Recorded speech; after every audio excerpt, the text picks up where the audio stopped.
Okay, welcome everyone. It is noon. So happy to see everybody's names today. Um, so happy that you guys are here. Welcome to our first mental health KC webinar of 2026. Happy New Year, everyone. Hope everyone is having a great start to 2026. I'm Jamie. I am with Metro Council. We are the kind of overseeing organization of it's a 501(c)(3) that focuses on, mental health promotion. Um, and there are many organizations that are part of Metro Council. So that includes University Health Behavioral Health, Comprehensive Mental Health, Rediscover Mental Health, Swope Health, Wyandotte Behavioral Network, Johnson County Mental Health Center, um, Mental Health America of the Heartland, uh, Beacon Mental Health, and then also Center for Behavioral Medicine. And so there's quite a few of us, but really excited that all of you guys are here today. A couple quick little kind of announcements about the webinars and about mental health KC. So, and also about those couple of things. So, quick little things about Mental Health KC, also known as Metro Council. So, as I said, we represent the public mental health system of community behavioral health centers. We provide support and education and information and resources to the public. So I also wanted to let everybody know, please save the dates. We have our 2026 Mental Health KC conference. It'll be happening May 28th and 29th. It's a Thursday, Friday at Johnson County Community College. We already have our keynote speakers. Not going to tell you guys who they are yet. It'll be shared in a little bit, like probably like later this month. But really excited. We're gonna have so many breakout sessions. It'll be incredible. We're planning on having at least well over 70 breakout sessions, even more than last year. We'll have two keynote speakers, incredible sponsorship opportunities in case anybody's interested in sponsorships, and just a whole host of various resources, activities, information for anyone in the behavioral health field or anybody that's interested at all in behavioral health, mental health, substance use. Um, so please save the date, Mental Health KC 2026, May 28th and 29th. Couple things about the webinars. So as you can see, you can't see each other, you can only see us. That's because we're on Zoom webinar. That's okay, you can still chat through the Q&A as well as the chat feature. That is the reason why we have this, is so we have as many people that want to join that can join. If you do Zoom meeting, you can have like 100 people. And we have a lot more than that today, guys. We have over 200 individuals here. So we want to make this as accessible as possible for everyone. So with that, that's why we have Zoom webinar. And a couple other just kind of, again, quick little announcements. Certificate of attendance will be available at the end of the webinar today. I will post a link along with a password. So you'll be able to access that certificate of attendance with that one contact hour. And also just the views and opinions presented are those of the speaker, do not necessarily represent the opinions of Metro Council. We always have that disclaimer. But with us is Burrell. So we're really excited to have you guys here today. And for those of you that don't know, Comprehensive is part of Burrell, Brightly, it's and more. So quick little like information about the presenters. So Bailey is the director of the Be Well initiative, and as a licensed professional counselor, Bailey has 13 years of experience in the mental health field with a variety of populations. Bailey's been providing Be Well experiences and trainings to the community within organizations and at conferences since March of 2020, helping others put brain science into action by using evidence-based practices and creativity to foster connection, growth, and healing.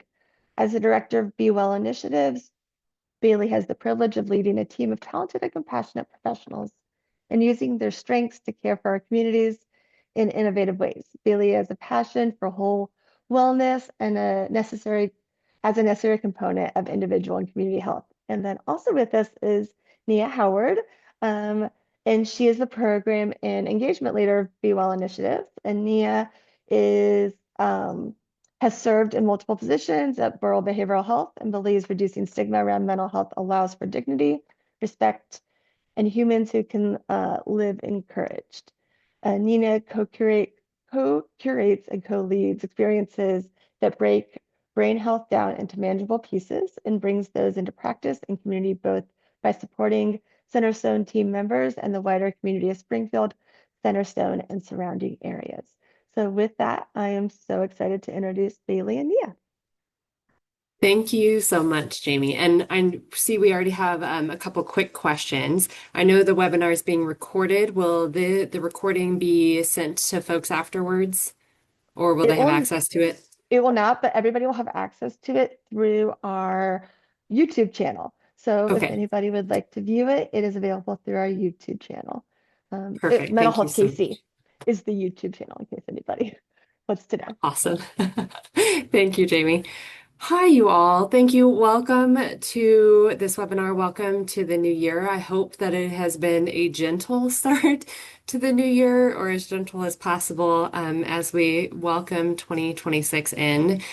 Yes, we are. I'm Bailey Pyle. I'm a licensed professional counselor. You may have noticed we also have a third person. Aside from Nia and I, we have Shelby Snyder. She is our marketing coordinator, but really she is the wizard behind the screen. She makes all the magic happen. You'll hear some music playing. She's taking care of the slides for us. So she really makes everything sparkle and allows us to just be present and with you all in real time. So gratitude to Shelby too for all the work that she does behind the scenes. You all, I think it's really important to recognize that stress in America, in burnout specifically, is on the rise and continues to rise, according to APA's surveys on stress in America. And really, this webinar and this session is about caring for ourselves so we can continue to care for our communities in meaningful ways. It's about putting those tools in our toolkit so that we can keep showing up as the best version of ourselves, whatever that might be, in the best way possible, and with the people that we want to be our favorite version of ourselves with. And the reality is, we're going to focus a lot on wellness in the workspace specifically, although the things we talk about today are not just limited to our work environments. But the truth is, the majority of us spend the most of our waking hours at work, so it only makes sense that we're also engaging in these practices in the spaces where we're spending the majority of our time. Be Well prides ourselves on not just naming what we're facing as individuals, but also what's going on in the industry in a whole, whatever industry we are in, but then walking through not just how to care for ourselves, but giving ourselves opportunities to experience it and practice so we can figure out what works for us, what we want to take with us, what doesn't work, and what we want to leave behind, and have some very practical, tangible tools for you all to walk away with. That is always our goal. It's not to just tell you about it and give you homework, but to let you experience it and feel it so you can find what's right for you. Kind of the roadmap for today and our learning objectives for today is this this for this webinar. Sorry, I was distracted by the chat. I'm going to be going back and forth a lot there.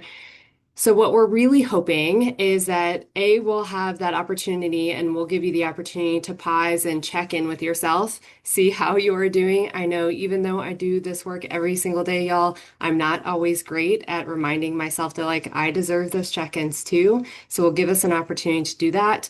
We'll have some opportunities to engage in evidence-based practices and then identify some of those benefits of putting those things into practice in our day-to-day lives.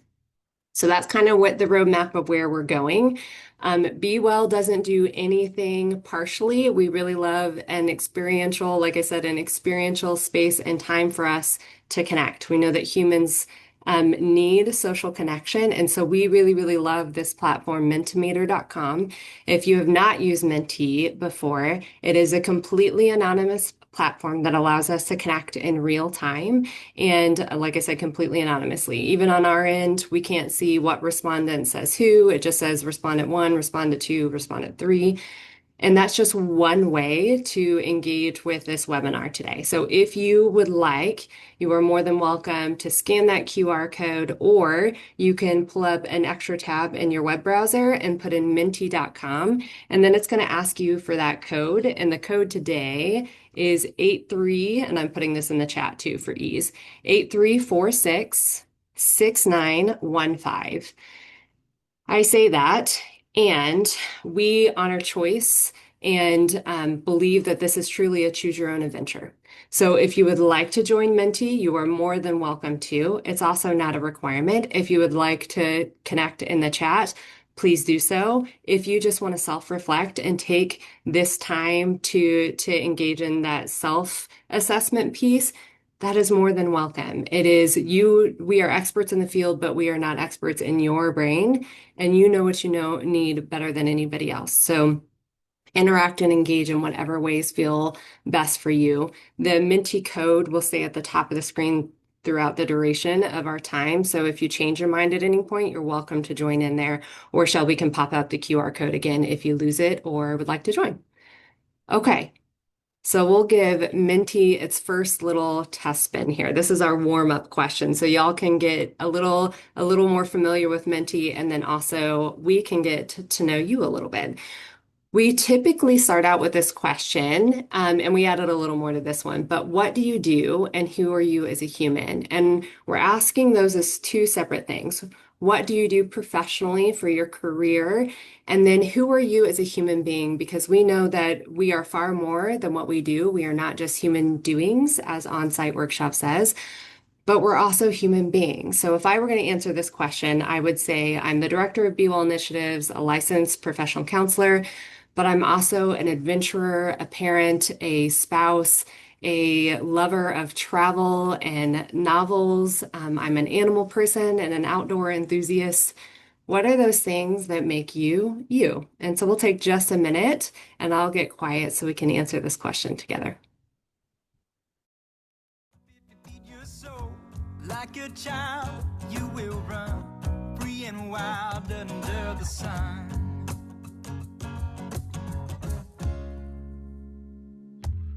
You and me, we've been running out of patience, measuring all the days by the hours in the paychecks, digging for a meaning. We've been reading all the same text. 2 days of rest, then it's off to the races again. Hey, I know my friend, always hoping that the answer is around the bend. Well, I bend we will, but we won't break, 'cause today is a good day to make a change. I don't know, but I've been told you never grow up if you feed your soul. Like a child, you will run free and wild under the sun.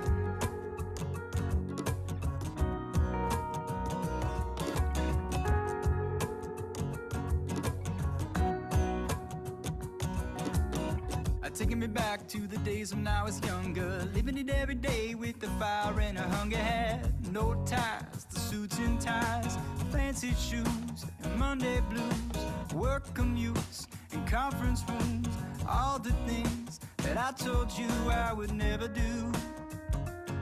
Oh, something's gotta change. I don't know, but I've been told you never grow up if you feed your soul. Like a child, Thank you so much for kind of taking Menti for a test spin. And it's amazing to see how many different folks we have in this room, everyone from social workers to lawyers to probation officers to mental health professionals and beyond. And then also folks who are passionate about animals and our families and our faith and all of the above. And the truth is, all of this matters. So oftentimes, or sometimes at least at work, we kind of like to compartmentalize our lives. Like work Bailey stays at work and home Bailey stays at home and social Bailey is separate. But the truth is, our brains don't work that way. The same brain that walks in to work with me in the morning is the same one that it struggled to get shoes on my 8-year-old and out the door in time for school. So to act like those things don't impact each other is nonsensical. And when we start to give ourselves the understanding like, oh, this brain is going with me, we can better show up for ourselves and care for ourselves with meaning and intention, and give our brains what we need. So thanks for going on that first little adventure with us. And it only seems fair since you told us a little more about who you are. Be well with that we also tell you a little more about who we are. So we love to position ourselves as a prevention model. How do we get out in the community and connect with individuals in our workspaces, directly in the community with our own people in ways that help prevent mental health crisis? And not saying that we are always going to prevent that, but how do we build those muscles so that when crisis happens for us, because we all have human brains and we will all have moments of crisis, we're best prepared to show up for ourselves, for our people and our loved ones, our colleagues, our coworkers, and beyond. What Be Well is not and will never be is a replacement for those traditional therapies for things like individual or group therapy or medication management. But we love being the warm connector when our brains are deserving that extra support and care. With the reminder that 988, again, as always, is that resource we can lean into whenever we're in crisis, and that crisis being self-defined, that is accessible 24/7, where we can get connection to that immediate support with a trained professional. So that's a little bit about who we are, how we love getting our communities and our folks connected to the resources that our brains deserve. That way we can best show up in all of these spaces. Okay. So now that we've got that covered, we're going to get into our very first evidence-based practice today.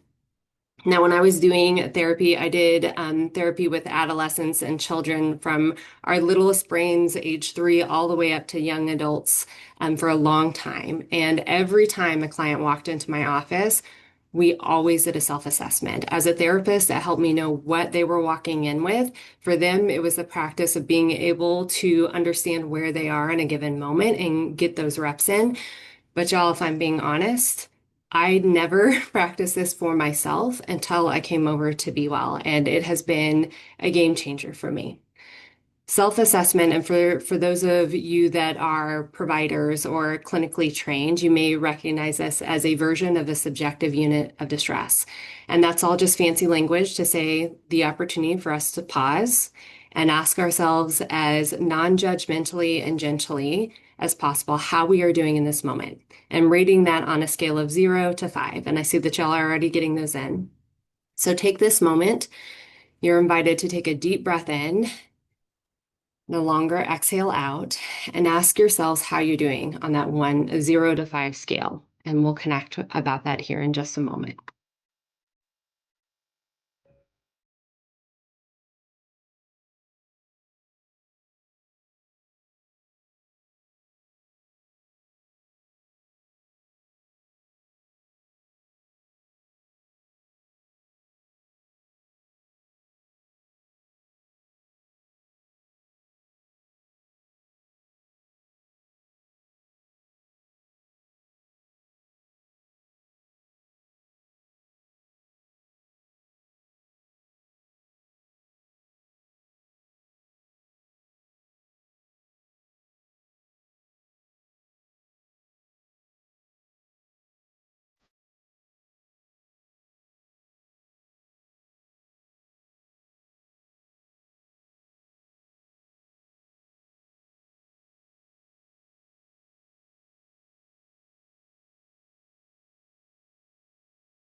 So here's a few things to note. And we're very intentional from everything from the questions we ask to the music we play. So thank you for recognizing that. Also, any observations that y'all notice, not necessarily speaking about your specific number, but where we are as a group right now. Any observations, feel free to throw those in the chat if you feel comfortable.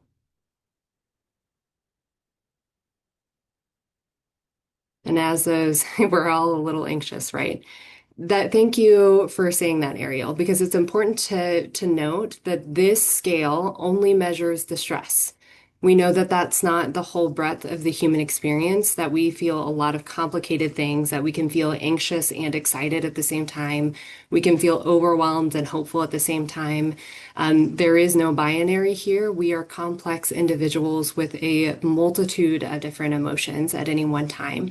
And so while this only measures the stress, it's also important to recognize that that's not the whole human experience. But the reason we ask about distress is because oftentimes, or I think about how many times in a day I am asked, "Hey, how are you doing?" And my automatic answer or response is, "I'm fine. How are you?" No matter if I am coming from the hardest moment in my life, I would likely say, "I'm fine."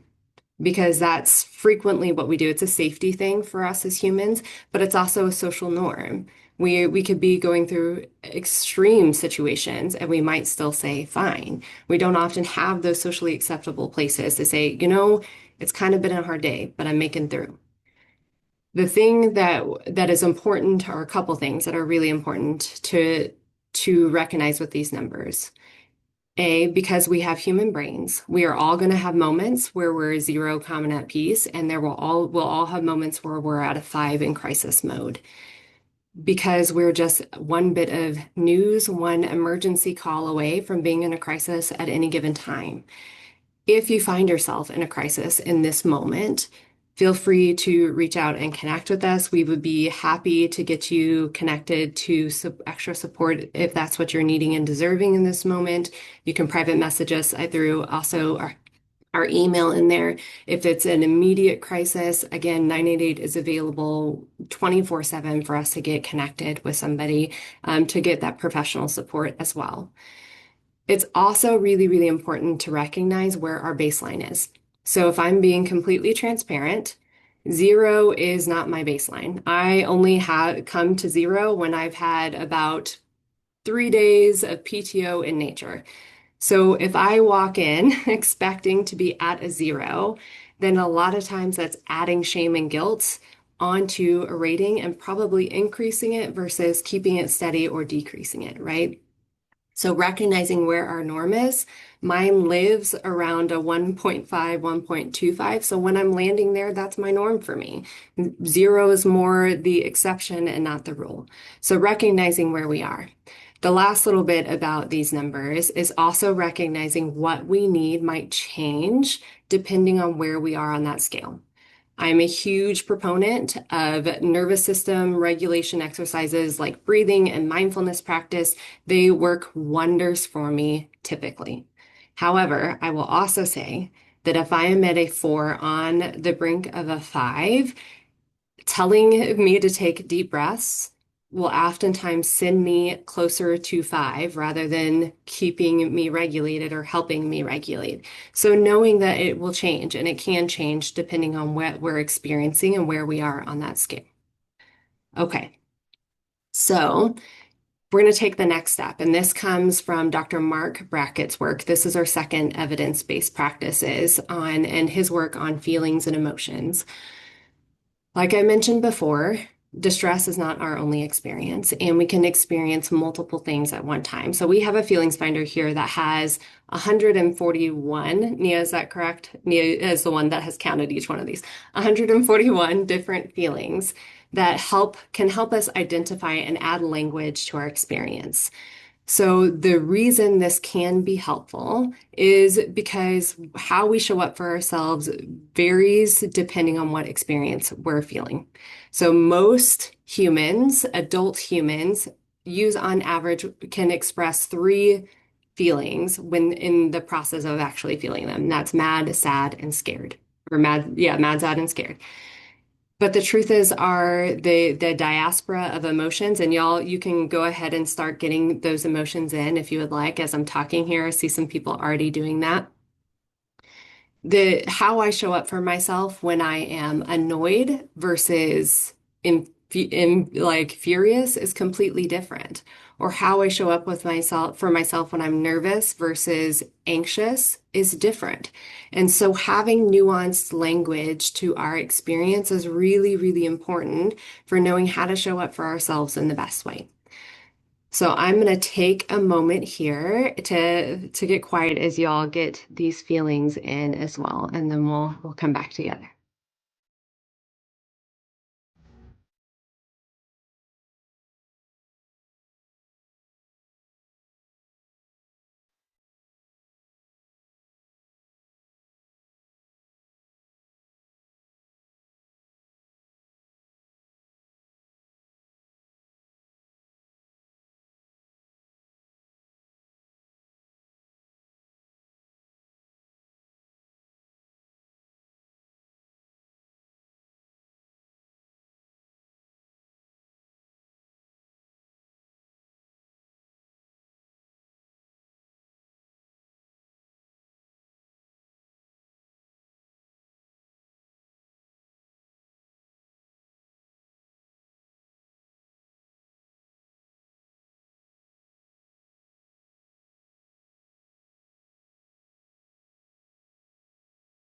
Okay, y'all. Thanks for getting those in. Keep them coming in if you're still inputting. This is a word cloud, which means the more of us that entered the same word the same way, that word gets bigger. So we hear things like, you are not alone all the time. But it's different when we can actually see and feel that we are not alone in our experience. So here on this call, we have many people who are feeling overwhelmed and anxious. Maybe that's why you chose to do this webinar today. You're in the right place. Some of us are curious or frustrated, some of us feeling grateful and hopeful. And common culture would tell us that if you are feeling anxious, that you can't also feel hopeful, but that's nonsense. We talked about that earlier. You can feel those things at the same time, and they do not negate each other. They don't cancel each other out. It is the human experience, and honoring all those parts of ourselves is a big piece in showing up for ourselves in meaningful ways. So thank you again for being willing to identify both where you are on that scale and also what you're feeling in this moment. We've got lots of questions asking about Menti and things. We'll have some Q&A time at the very end to answer those too, and a toolkit too, and music. Those are all in my brain. Okay. Next step here for our mindfulness or for our evidence-based practices is the practice of mindfulness. We like to introduce this in this space because, yes, we're going to name the sticky, maybe challenging or hard things, but we're not going to live there forever. Once we know how to show up for ourselves, we're going to take the time to regulate a little bit so that we can best step into the next moment. Mindfulness is a beautiful way to practice that, and it really is anything that brings our brain to the present moment. So some of us might think of mindfulness as like a seated meditation practice, but mindfulness can be anything that, again, brings our attention here and now. So it can be walking our dog. It can be standing in a river fly fishing. It can be listening to our favorite song. It can be yoga or movement. But today's practice that we have for us, it comes out of EMDR traditions, and it is a butterfly hug. So it is bilateral stimulation as well as a breathing exercise to help soothe our nervous system. So we have a video here of a butterfly hug. It's a little under 3 minutes that we would love to invite you to practice. Of course, if this practice is not for you, you do whatever you need with these next 3 minutes to care for your brain. So we'll take a moment here to practice a little bit of EMDR butterfly hug.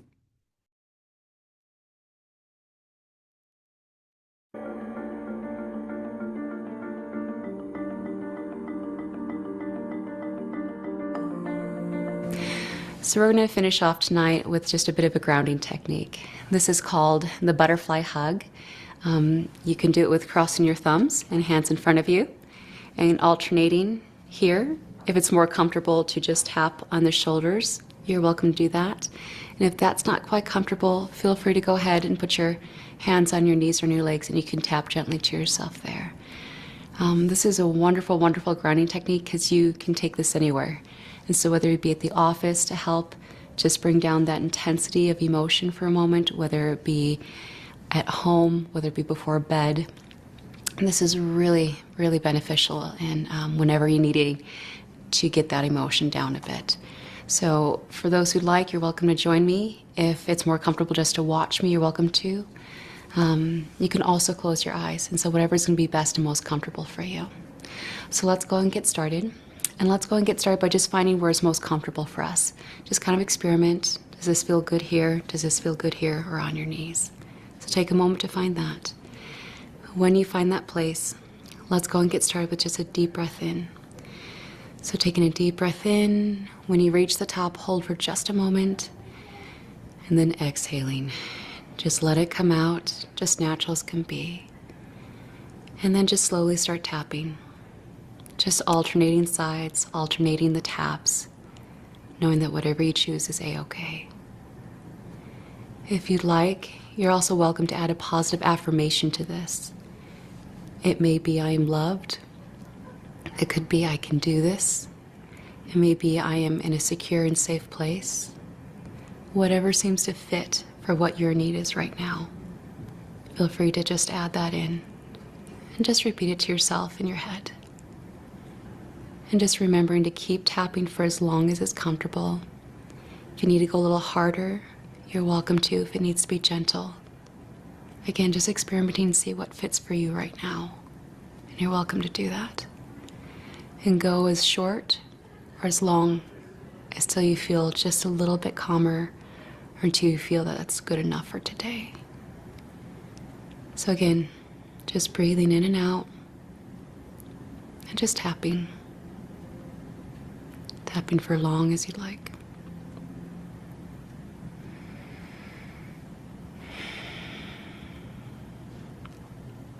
And then, whenever you're ready, when you've hit that spot that feels A-okay or good enough, go ahead and just pause there for a moment.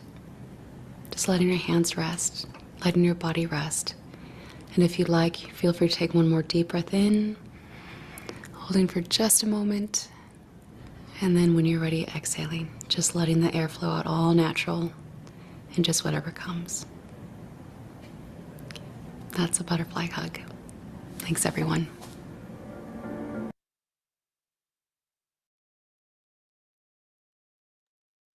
So each time we do a mindfulness practice, we always take observations at the end. So what did you all notice? Feel free to throw those in the chat. What were some things you noticed during that practice, after that practice?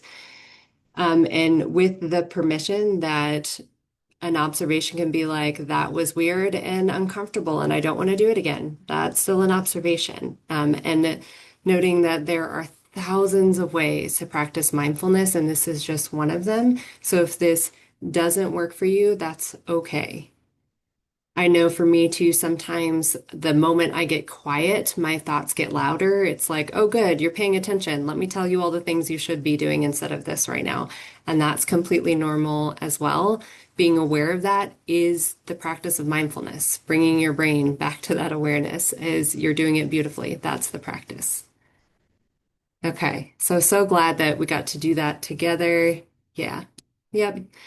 So hoping that can help us settle in a little bit. And if it doesn't, finding that next thing for us that works, that is helpful. We really think that it's important for us as human beings to have a sort of overall understanding of our brains and how they function, because that helps us know how to best care for them. So with this next slide, this what we know slide, we like to break down the brain science just a little bit. So first and foremost, our brains are built for survival, which is a wonderful thing because human beings have been around for a while and we want them to keep surviving. But the difficulty with that is our brains often translate everyday things into survival mode. Now, it used to be that the saber-toothed tiger is chasing us, and then the saber-toothed tiger is gone, and the stress goes away.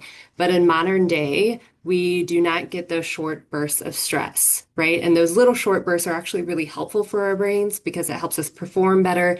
It helps us be on top of our game, and it can be really important. But then we're supposed to go back to our normal baseline. Today's day and age, we don't oftentimes get breaks from the inundated stress. So it's just one thing after another. And our brains translate things like traffic on the way to work or a tantruming toddler as survival. And so frequently we are in these constant states of unmitigated stress, which can be harmful for our physical body as well as our brains. We also know that we survive best in healthy, healing connection with other human beings. We are social creatures and we are meant and biologically built to be in connection with each other. And that again roots back to that survival. So humans have never been the strongest predator, the fastest, the most intimidating. Our superpower has always been in being able to rally other humans. Because me as an individual is likely not going to scare off or be able to win a fight with a 300-pound black bear. But if I have 5 to 10 other human beings in my surroundings, my chances of survival significantly increase. And our brains are still built that way. We're still need to be in connection with other humans. We know that wellness requires relationship, and this directly connects back to that social connection piece because it's not enough for me to just be in the space with other human beings. I have to feel like I belong there. I have to feel like my personhood matters. I have to feel like they have got my back if that black bear comes. I have to feel like what I have to say matters and is heard and understood. We have to have that sense of connection and belonging to feel safe. Our wellness is dependent upon it. These last couple, our brains are saturated, y'all. We live in a world of being constantly inundated by unconscious information, things like LED lightings and humming computers and traffic or cars driving by in the background, as well as endless news cycles and social media algorithms and notifications. There is no break. And so when our brains feel saturated, of course they do. Human brains are also built to live in troops of people from 100 to 150 people, and we have access to 8 billion people's trauma at any given moment through just a scroll on social media. And our brains are not built to hold all that information. So if you are feeling saturated, of course you are, because your brain's not built for that. But there's things we can do about that. And then the last couple bits here, caring for us, caring for ourselves is caring for our people, whether that be our clients, our family, our friends, the other people that are in our vicinity and that we're working with or around. Caring for us first helps us better show up with them. And we do that through hope. Hope creates a chemical in our brain called dopamine, and dopamine is what motivates us to keep moving even when things are hard. It is the thing that gets us out of bed when yesterday's workday was hard. It's the thing that keeps us having hope in a relationship when we're in a hard patch or things feel rough. We have to have hope to continue to move forward. And what we hope is to help provide some of that today and to engage with that a little bit. But let's talk specifically about burnout here. We really love this sort of dual definition by the World Health Organization and the Mayo Clinic. You don't need me to read it to you, but we want to give you a definition is great, but we want to give you an opportunity to self-assess what burnout looks like specifically for you. Now, the World Health Organization gives some top physical symptoms as well as top mental and emotional symptoms. And these are the top physical. So you'll have the opportunity in Menti, if you are there, to take that little slider scale and say how high or low that symptom shows up for you when you are experiencing either chronic stress or burnout. And y'all are already doing it. Go ahead and get those in there. And I'll kind of talk through the options here. So changes in our eating habits, that can be we are eating more than we usually do. We're not eating in the same ways or the same foods that we usually do, or we're forgetting to eat because we're just pushing through and pushing through. And all of a sudden we're like, didn't even realize I was hungry. Chronic headaches, things like chronic stomach aches as well, or GI issues, sleep disturbances. So that can be oversleeping or getting too much sleep. And never feeling rested, or it can be those moments of insomnia where we're laying in bed, just staring at the ceiling, wishing and trying to will ourselves asleep, and it's just not coming. So take a moment to just recognize where you fall in there. And then we're going to do the same for mental and emotional symptoms here. So, and again, if we're moving a little bit quicker because we want to get to some more of the practice pieces too, but For those mental and emotional symptoms, these are things like energy depletion or feeling exhausted. Again, it doesn't matter how much I sleep, I am still just emotionally and mentally exhausted all of the time. Increased distance from our job, feeling detached or no longer finding purpose in the work that we're doing. Feeling of negativity or cynicism, that feeling of it doesn't matter what I do, nothing changes or doesn't get better. That reduced professional efficacy. Maybe we're feeling like we're not doing our job good enough, or I'm not good enough, or I used to think that I was a good therapist, and now I feel like I'm not making a difference. And then that last bit is that helplessness, feeling like it doesn't matter what goes on, it's not getting better. So acknowledging some of those things as well. And as you're putting these ratings in or you're putting them in the chat, I want to acknowledge that these are not things to feel shame or guilt about. These are red flags. These are warning signs. This is data and information that your brain and body is telling you, hey, you deserve some care. You deserve some time for you. You deserve to take care of your brain, not you're broken because you're exhausted, or you used to be a good therapist and now you don't care anymore, or you used to be a good lawyer and now you're detached from the work. It's not that. You're not broken. You're a human being with human brain, and this is the red flags that you deserve a pause and some care. Okay. Yeah, well, we do have an interesting distribution. You're right. Here is also some information about how you are not alone if you are feeling this burnout and stress and exhaustion. Every year, the American Psychological Association does a Stress in America survey. If you are from outside of the US, I'm sorry that this one is specific to the US because I saw that we had at least one international person. But 68% of US adults report experiencing moderate amounts to a great deal of stress in 2025 in this survey. And nearly 7 in 10 employed adults identified that work-related stress as the most significant burden for them, marking the highest level reported since the early days of the COVID pandemic, which was 70% in May 2020. So we are experiencing well over half of us are experiencing moderate to severe stress. Work tends to be that number one. And then 69% of US adults said they could have used more emotional support over the past year than they received, which is a notable rise from 2024, where it was at 65%. So not only is our stress increasing, but we're not getting the support we deserve. And that's important to note, because when we're feeling this, it's happening in a lot of spaces. Here are some suspected reasons for burnout. Sorry, thank you, Shel. You can go back to that last one. Sorry. I know I threw a wrench. This is specific to the behavioral health industry because I know we have a lot of folks in the behavioral health industry on this call, so I wanted to target this specifically. But pieces of this can also be transferred to nonprofit work or human services work in general. 93% of behavioral health workers say they experience burnout, according to a survey by SAMHSA, and 62% say that stress or that burnout is moderate to severe. And here are some reasons why we think that might be happening. Things like relatively low salaries for behavioral health workers, reduction in funding, often high student debts, and trying to work towards paying that off, exam fees and licensing fees, licensing requirements and expenses, things like full caseloads, increased need through help seeking, which it's wonderful that we are working and have been working for a while now to reduce the stigma around help seeking for mental health. And the amount of people that are coming in does not amount the number of professional or clinical support that is out there.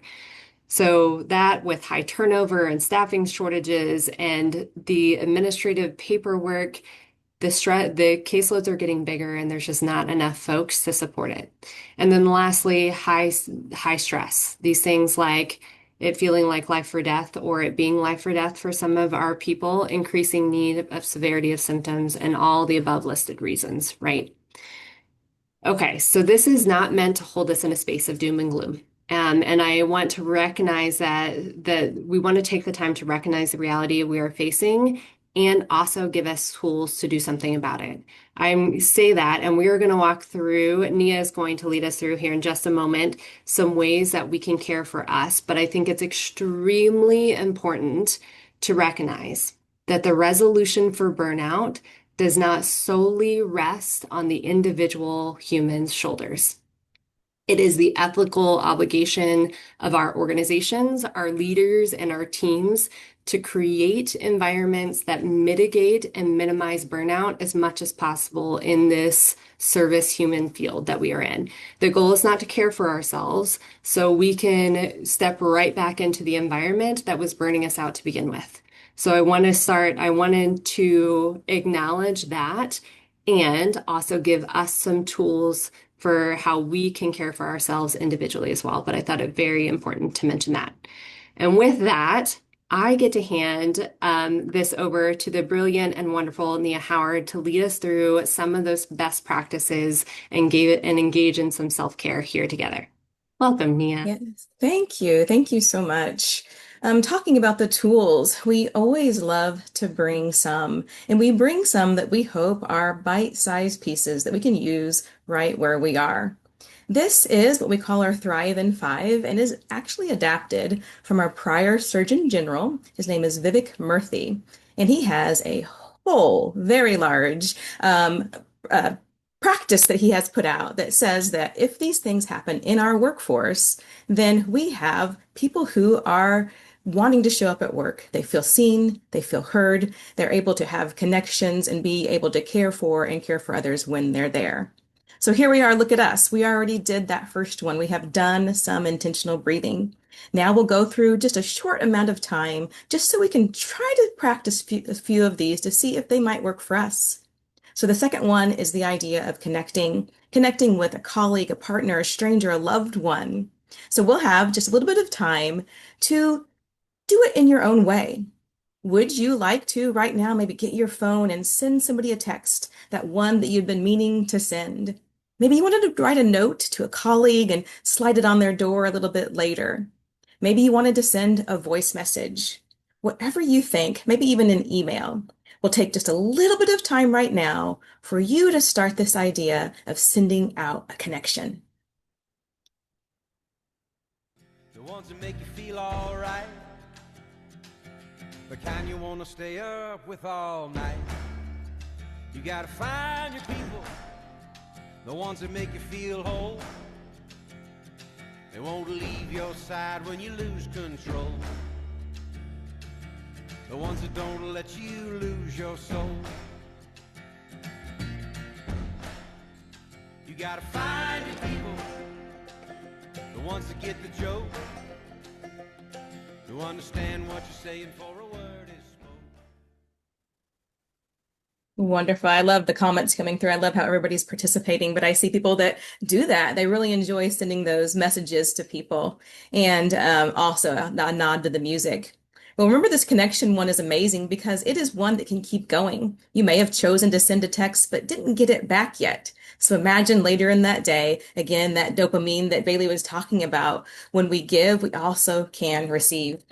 So our third one is finding beauty in our everyday surroundings. It could be something very small. Maybe it's your desk at work or at your office or your home or wherever it might be.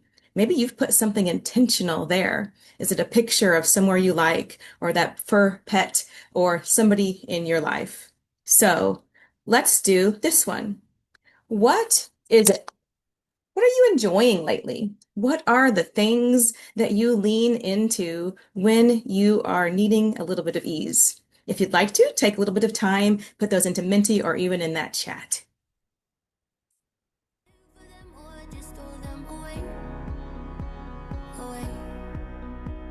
Your mama always said, look up into the sky, find the sun on a cloudy day. But your mama always said, look up into the sky, find the sun on a cloudy day.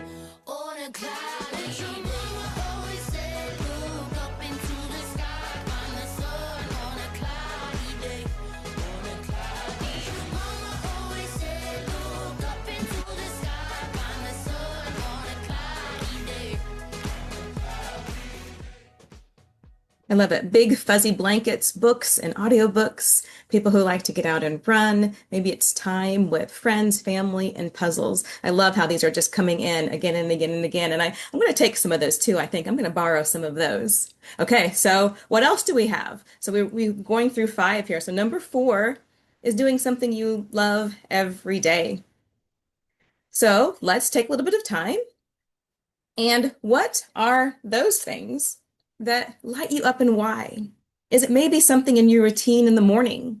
Maybe you get up and have a cold glass of water, or maybe it's a warm beverage. Maybe you reach out to somebody. I've seen people in the chat talking about how they reach out to others. So just a moment here. And what is it? What are the things that light you up in your day today?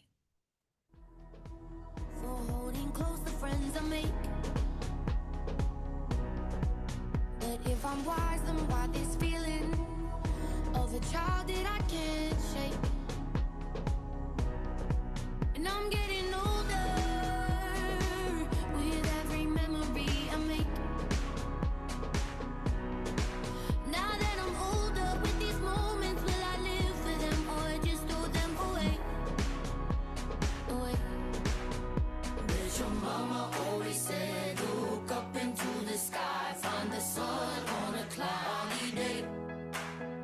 But your mama always said, look up into the sky, find the sun. Wonderful sunrises and walks, certain drinks, Pepsi. I love that one. Spending time with our people or even outside in the nature. Okay, so our last one, I don't know how our time goes by so fast here, but our last one is laugh and play. Can you imagine and do you remember that even though we are adults, can you imagine getting in that little bit of time to laugh and play right here where we are? So today we brought you a quick game and we call this the preferences game. So since we are on the webinar, if you're agreeing with the statement, just pop a heart on the screen. Or of course, you can always put it in the chat too. So let's get into these because I hope you find them kind of fun. So is a hot dog is a sandwich? A heart means you agree. And just doing, I see some laughing emoji, whatever emoji, that's the perfect thing to do. A hot dog is a sandwich. Mine is, no. Okay. Android is the best. We know this one might be controversial. Oh boy. Oh, yeah, the sandwich one. She said it's a taco because it has that bun right at the bottom. It's still attached. Okay. Cereal is a type of soup. Again,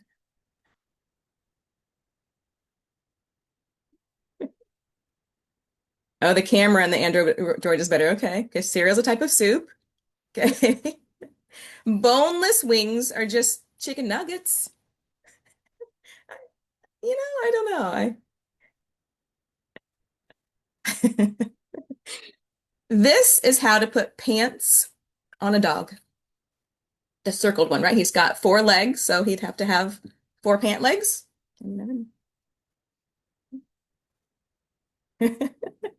Thumbs downs. I see some thumbs down, some thumbs ups. Oh my goodness. And a charcuterie is just a grown-up Lunchable. Mhm. Yep, okay.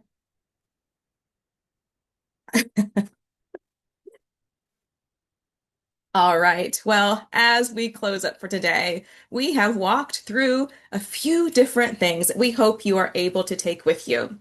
We also deserve the time to check in with ourselves as we end our time together today, putting in your rating one last time.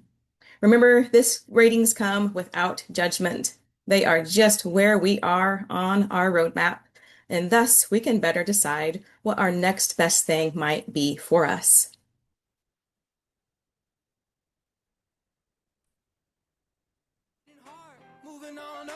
Moving on up, yeah. Let the light get you dancing, it's outstanding. Now you're feeling so alive. You're on a roll and you know you're gonna show it. Yeah, it's time. It's a brand new morning. It's gonna be a good day.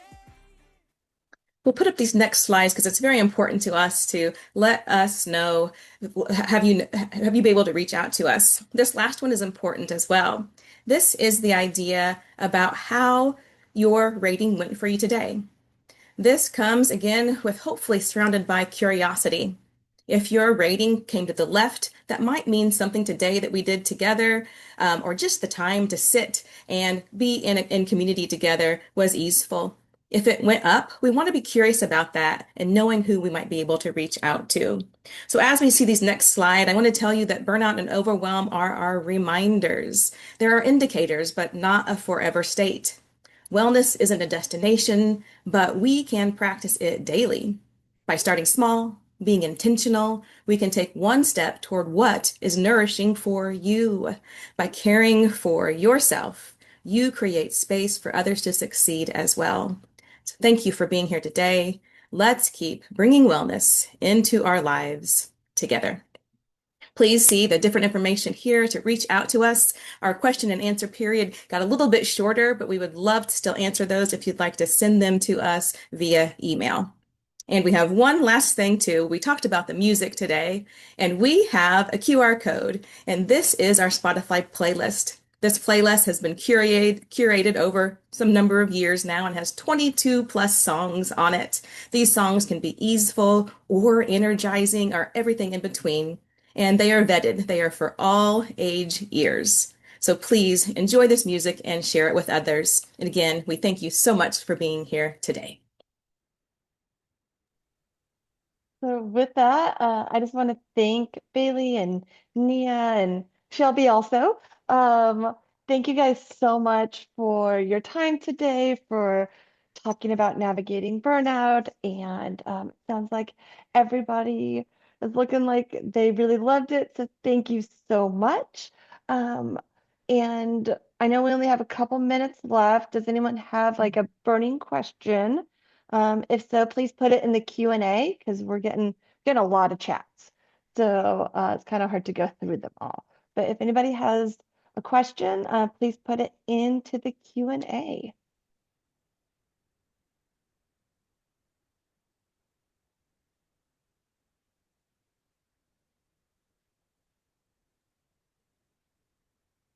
Okay.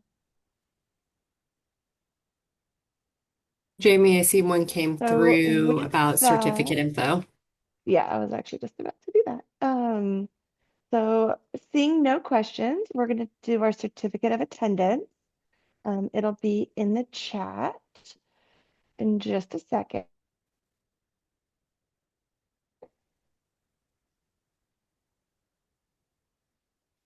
There we go. So if anybody would like a certificate of attendance, you can click on the site, mentalhealthkc.org, and then we have a special password for the day. Okay, there is a question about, is Menti available for others to use? Yep, it actually is. There are free versions of the platform, but you have to go to www.mentimeter.com. If you just do menti.com, it'll take you to the presentation side instead of the creation side. I put that in the chat as well. Okay, guys, I'm trying to figure out what's going on with the error. Hold on.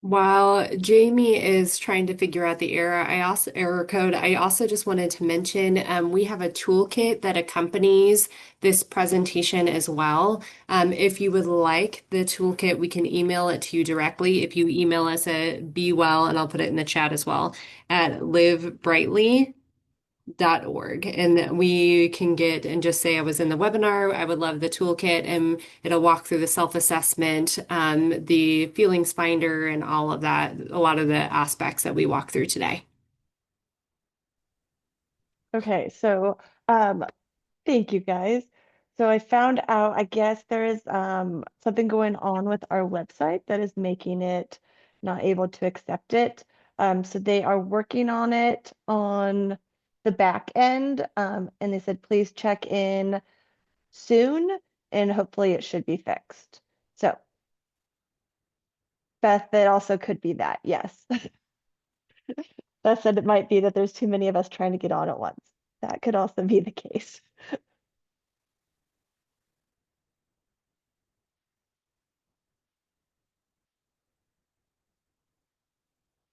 So yes, if everybody would please just save the link and the password, I'll put it in again so that way you guys have it at the very top. And our email address was bewell@livebrightly.org. Shelby, you should flip to the info page real quick on there on the screen. That way folks can see it up there too. Thank you. I'm also capturing the emails in the chat and will send the toolkit out. Thank you. Thank you. Okay, so certificate of attendance again. If you please like save the password and the site. And then you should be able to hopefully access it very soon is what I've been told.